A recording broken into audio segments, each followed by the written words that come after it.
morning and welcome to Act Locally Live with Act Locally Waco and Rogue Media Network. I'm your host, Elizabeth Riley. Today is Wednesday, September 24th. It is 7:30 in the morning, and we are spotlighting some community organizations, events, all of the things right here this morning.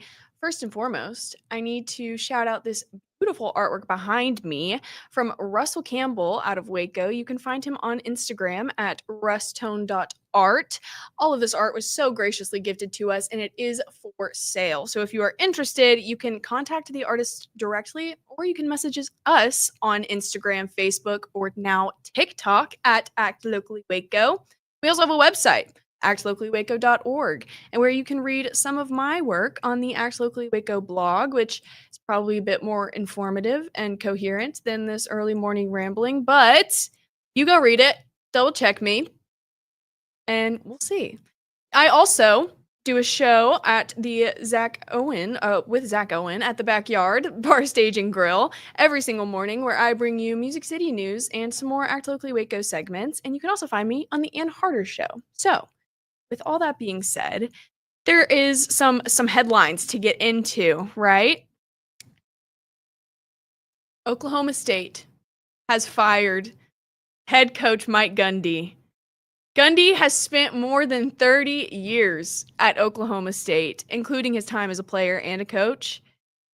And this comes just days before the Bears head to Stillwater to fight Oklahoma State. Oh my goodness. If we don't win, Baylor, please, please. I'm so scared. Anyways, a longtime empty lot in Lacey Lakeview is getting new life as the city prepares to open a food truck park in October on the corner of East Craven and Stanfield Street. It's in a city-owned lot just down the road from City Hall. The announcement is coming just after a couple months when the city of Belmead started enforcing ordinances requiring mobile food units to move every 24 hours, which was causing some food truck owners to look for a new place to set up shop on the daily. Lots of chaos.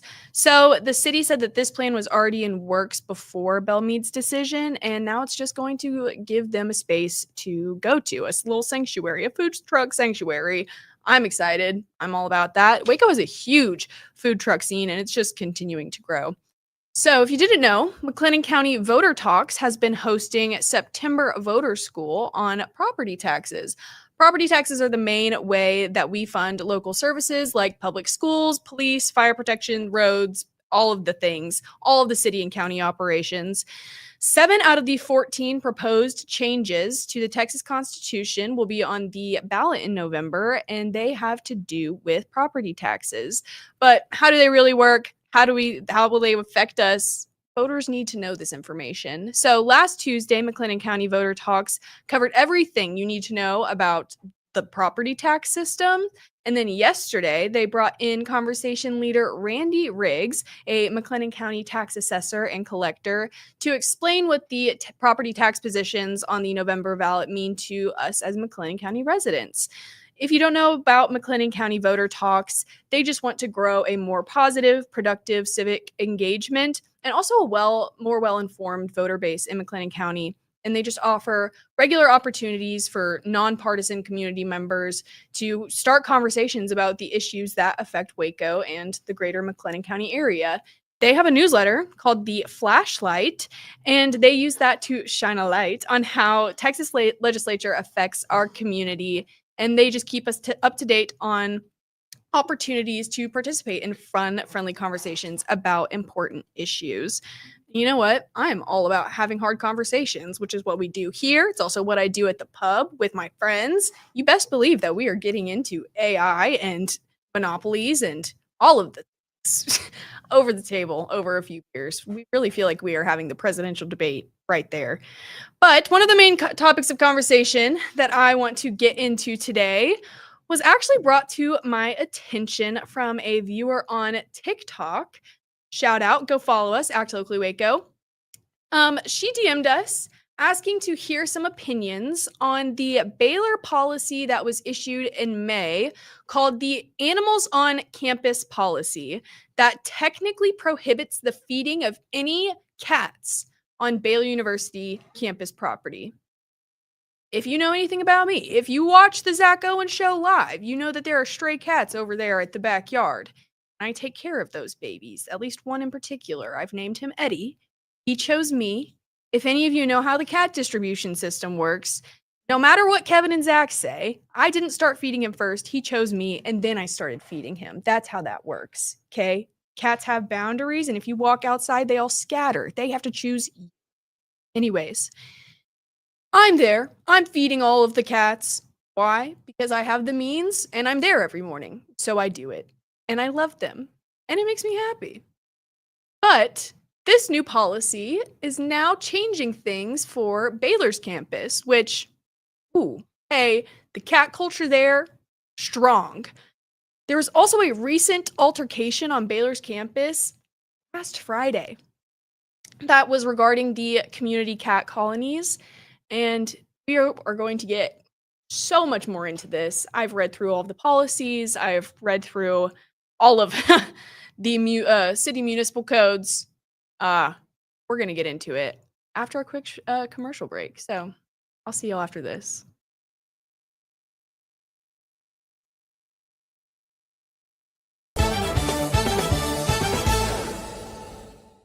I know you're gonna love this Kodak Dot Plus printer. You guys just connect it to your smartphone. I can assure you, you are going to love this printer as much as my family has. You guys have to check it out for yourself. At Mapiful, we believe in celebrating your journey. Our unique personalized products are designed to boost your confidence. From custom home decor to meaningful gifts, we help you cherish the memories that make you who you are. Visit mapiful.com and start celebrating your story today. At Mitzi, we believe the right light can transform any space. Mitzi has the perfect design for you. Beautiful, well-made lighting without the high price tag. Discover your perfect light at Mitzi.com. That's MITZI.com. Mitzi. Protect your online privacy with NordVPN. Browse securely, access content from anywhere, and keep your data safe with military-grade encryption. NordVPN.com. That's NORDVPN.com.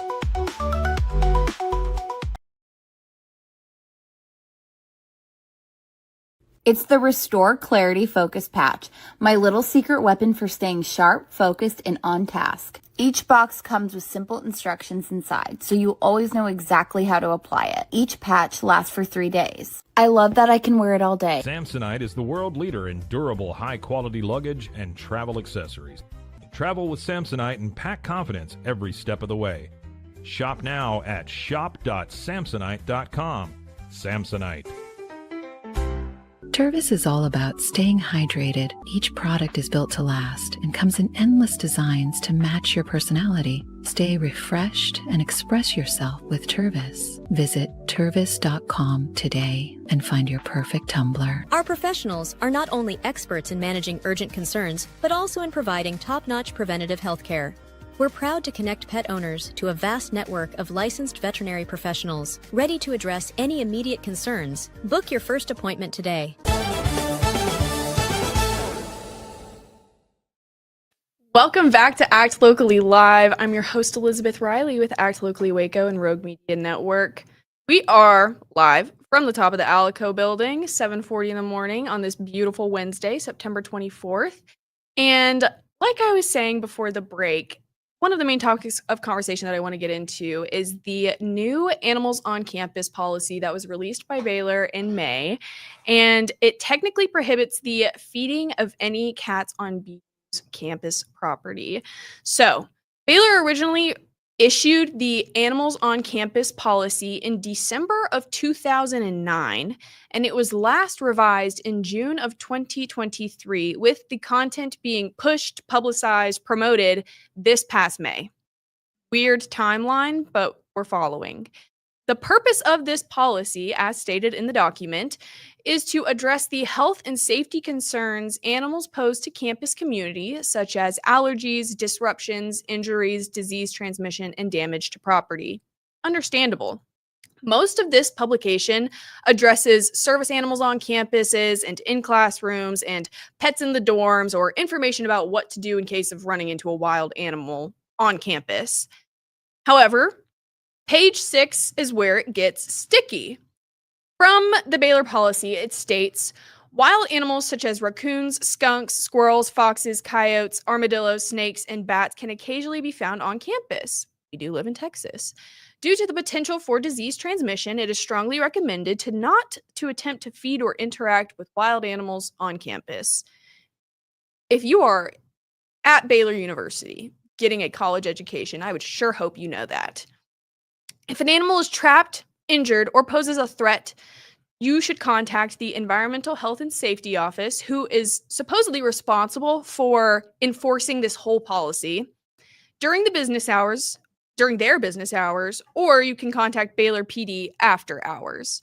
This final line, quote, for safety, feral cats or loose dogs without owners should be treated with the same caution as a wild animal.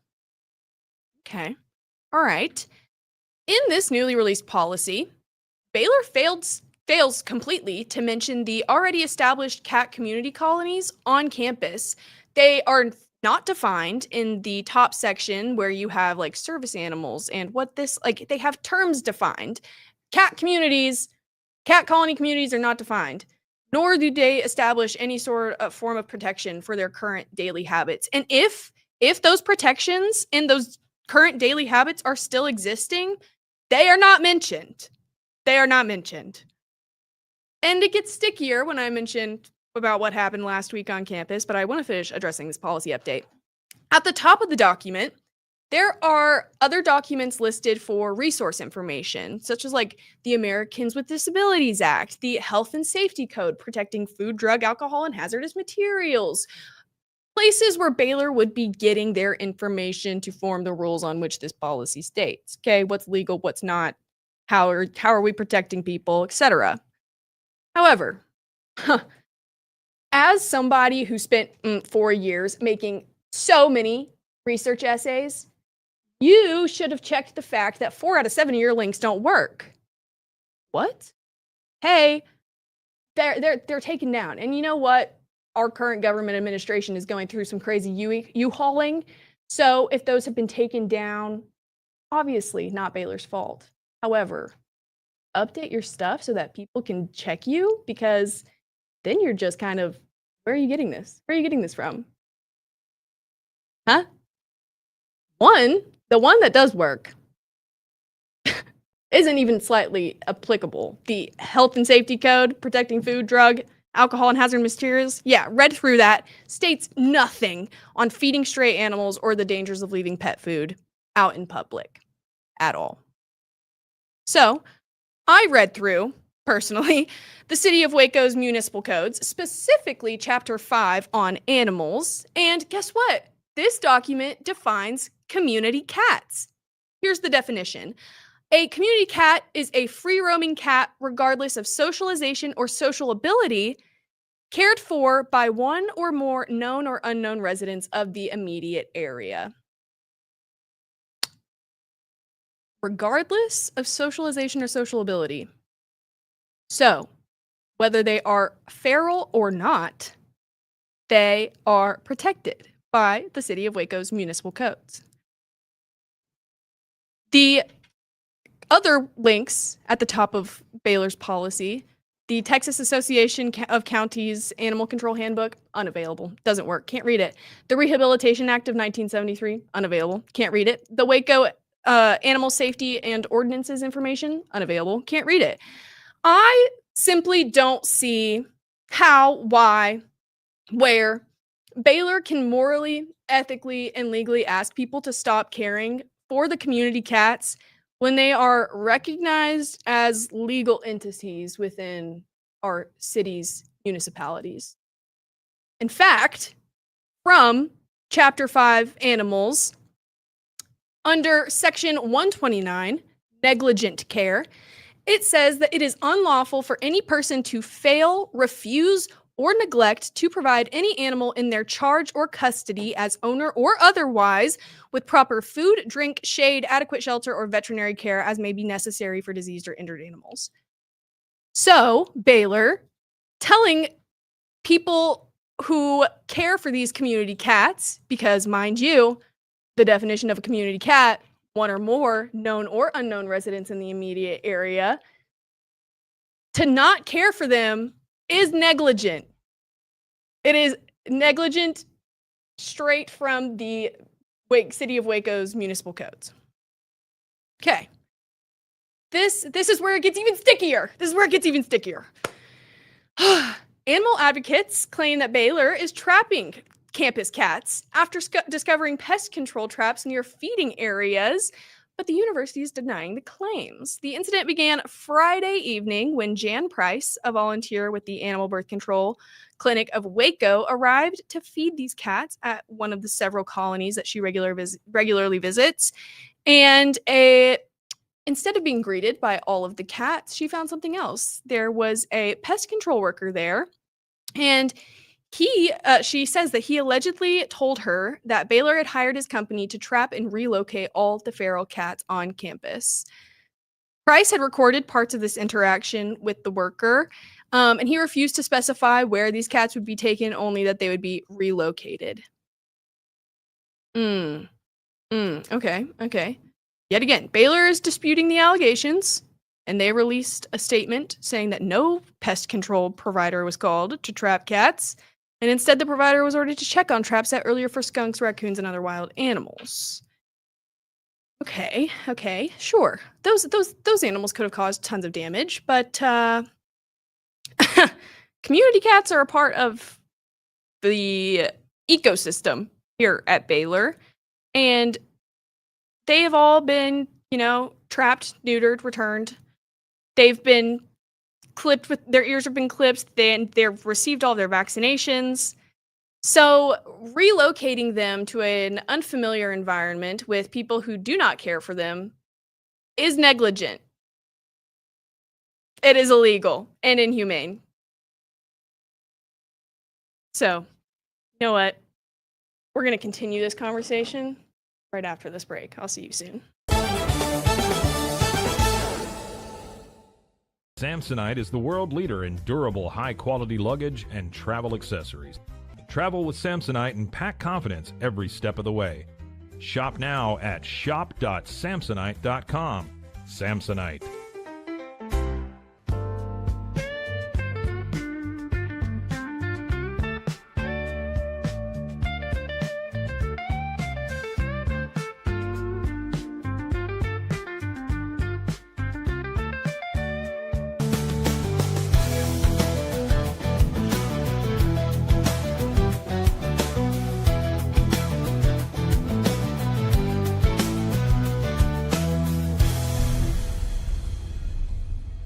With a focus on performance, design, and customer service, we're here to help you work smarter, not harder. Join us on our journey to simplify your world. Visit acasis.com today. That's ACASIS.com today.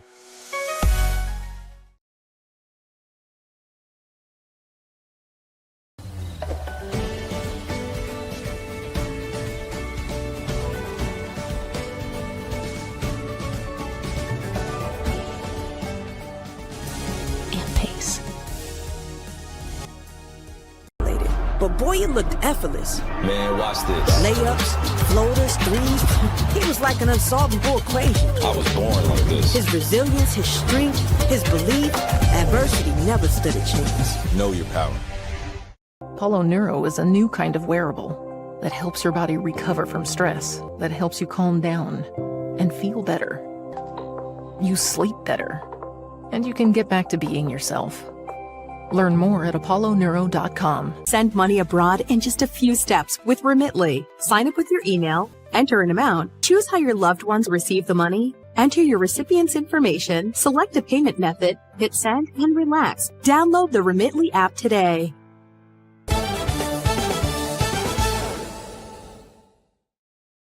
We're back with Act Locally Live, and we've been talking about Baylor's Animals on Campus policy that has deemed it technically illegal to be feeding campus cats. But I'm actually going to revert that claim. What you're doing, Baylor, perhaps allegedly relocating these cats away from the culture and the community that's already established here. Baylor students love these cats. What are you doing? What are you doing? Just get it together. Let them live. Also, who's going to stop me? Who's going to stop me? I'm going to go out there and feed them myself. Take me away. Like, I love them and I will care for them. And in fact, maybe I'll just start stealing all of them and putting them in my apartment. What are you going to do about it? Who's going to stop me?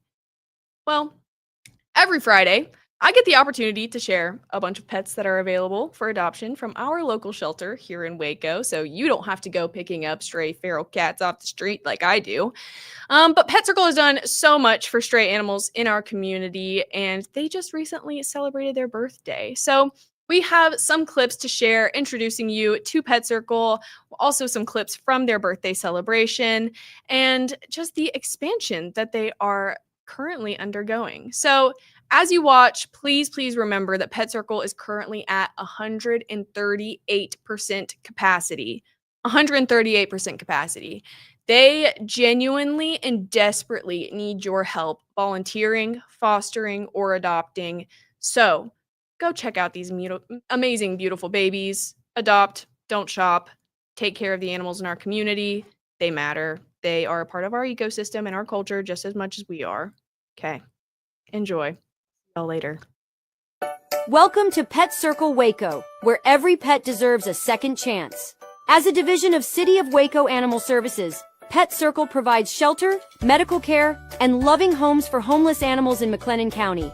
The Animal Center is an open admission center, accepting any animal in need, and serves many Central Texas cities. With a dedicated team and 2 on-site veterinarians, nearly 4,000 animals a year enter the doors. The hardworking staff of over 40 people work hard to maintain a live exit rate of 90%. This is not an easy task. Action meets compassion when the community steps up to help. How can you do that? Adopt a pet, foster an animal in need, or volunteer your time. Donations also make a big impact, providing food, shelter, and medical care for all animals on site. Pet Circle Waco even has merchandise you can purchase. All proceeds go toward the enrichment of animals in the center's care.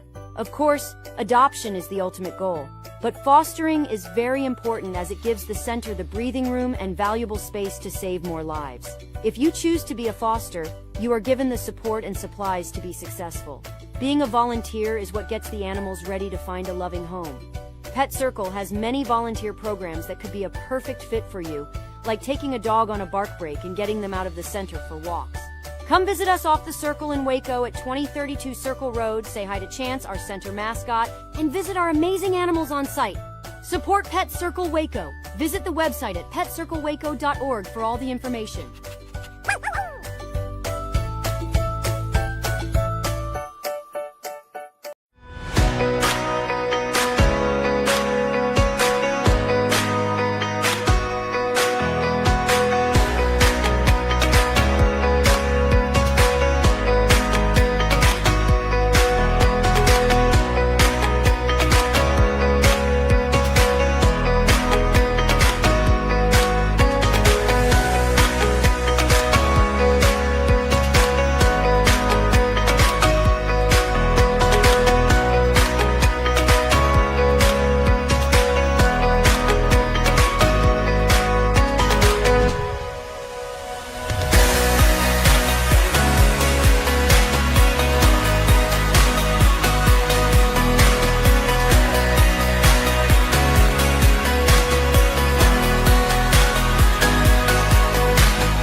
Today, Pet Circle Animal Center is celebrating 1 year of 24/7 work of connecting the Waco community to man's best friend. They're feeding, cleaning, caring for the animals, veterinary care, vaccines, spay neuter. So we're caring for the animals around the clock, year round. So staff spends a lot of time with the animals, learning their personalities, getting them adopted or to rescue, to foster. So there's a lot of different components that go into kind of what we do, and we're always, needing more support, whether it's volunteers, fosters, or adopters. While workers get paid, it's those that come in on their free time and spend countless hours helping the animals that truly see a change in a pet when they leave the center. Like, I know this girl who fostered a dog, and she had made the dog an Instagram, and I've literally cried over her post before, because it's the dog here, it was so scared, and she wouldn't do anything. She just wanted to sit and just be petted, and now she plays with toys, she's potty trained, she goes everywhere with this girl, and it is just, oh my gosh, it's just literally the best feeling to see that. Recently, the center, working with the city of Waco, was granted $5 million to expand their clinic building and add isolation kennels. Yeah, so our current clinic is pretty small. So we have 7 staff and a veterinarian that work out of there. On high volume spay neuter days, it's really hard when there's everybody in there and we're moving a lot of animals in and out of there through surgery. It's, they're kind of bumping into each other, and so having that added space to be able to accomplish more will definitely be very beneficial for us. Kennels at Pet Circle are full, with over 250 dogs, both young and old, waiting for the right owner to come in and take them home. For Lariat TV News, I'm Aiden Richmond.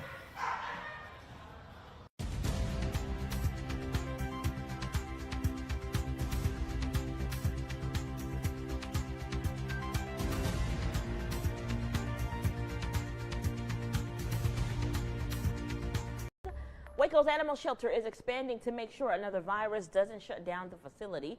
3 years ago, the city's animal shelter closed for 2 weeks after a distemper outbreak. So that is a deadly respiratory virus that is very contagious with dogs. And now the city is working to build a new medical facility next to its Pet Circle Regional Animal Center. And that's where we do find Today reporter Brendan Coates out there live this morning. Brendan, the big question, how would this addition even prevent another outbreak from happening? Well, Mike, the city is going to be building the facility right behind the front here, and what this building is going to offer is more isolation rooms and kennels to make sure another disease outbreak does not shut down the animal shelter again. Oh, we're very excited, absolutely very excited. The new medical facility is going right in this red square to take over this parking lot. We have that capability. It's on a very small scale, so having more space and more ability to have the tools kind of easy at our disposal makes it a little easier. The city says its current medical center is lacking the space for veterinarians. We get pretty creative with what we can do in there to perform surgeries and save the lives of these animals. It's a very tiny space to work, so we're very limited in what we can do. This $4.4 million expansion will come with 2 new surgery suites. It will allow us to have maybe 2 doctors going in each surgical suite, so we can expand on our surgical capability. And cat and dog isolation rooms to better slow down a virus outbreak, just like the distemper outbreak in 2022. That really brought into light that we didn't have the best isolation facility for upper respiratory disease. Sheldon says this new addition could help with its overcapacity, which is sitting at 137% for dogs this Wednesday. The faster we're able to get these animals surgery, the less time they have to maybe spend in foster waiting for a surgery date to be adopted or have their adoption finalized. The city says this is the first phase of its long-term plan. It will eventually build an outdoor area for dogs right next to a new pavilion. And allows us to, better impact the animals here. The city says construction will start next month and should be wrapped up by the end of next year. Live in Waco, Brandon Coe, KCN 6 News.